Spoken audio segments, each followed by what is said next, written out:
Well, there's an old saying, you can please some of the people all of the time, you can please all of the people some of the time, but you can't please all of the people all of the time. Well, a truer word has never been spoken when it comes to people pleasers, because it's likely to fall on deaf ears. Yeah, that's right. They may have their heart in the right place, Sal, and operate with all the very best of intentions, but what effect are they having on their own happiness if they're so worried about everybody else? This is a great topic, and a great guy to talk to it about is Dr. Dain Heer in the studio. Stat. Hello, Dr. Right, Dain. I'm here.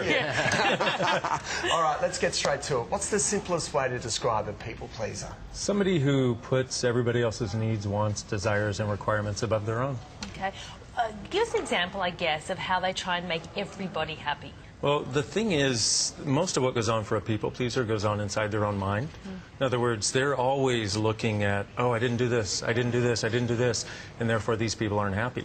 So they will do anything to try to make somebody else happy, and what you see from the outside is, wow, that person doesn't seem to have very much of themselves in the game.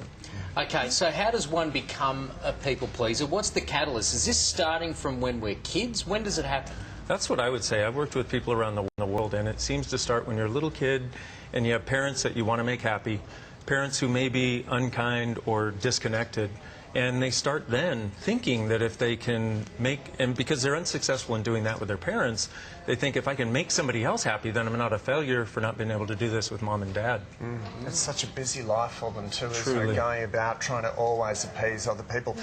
Could you also describe them, Dain, as martyrs? Oftentimes, yeah, in their own world. In other words, they will fall on any sword to try to make it so somebody else doesn't have to, in the hopes that they can actually get the love, the caring, the kindness they're looking for.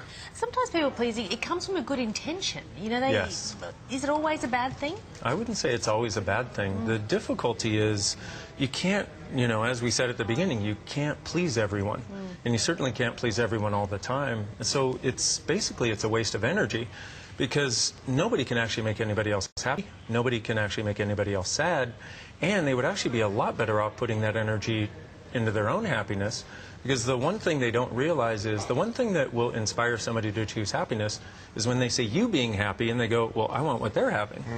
Can a people pleaser have a tipping point, you know, a breaking point where they just go, and they kind of explode because they're not making people happy, or that their intentions aren't working? Absolutely. And I would say they do that, and then what happens is they'll explode because the fundamental premise they're functioning from is a lie, because you can't make anybody else happy.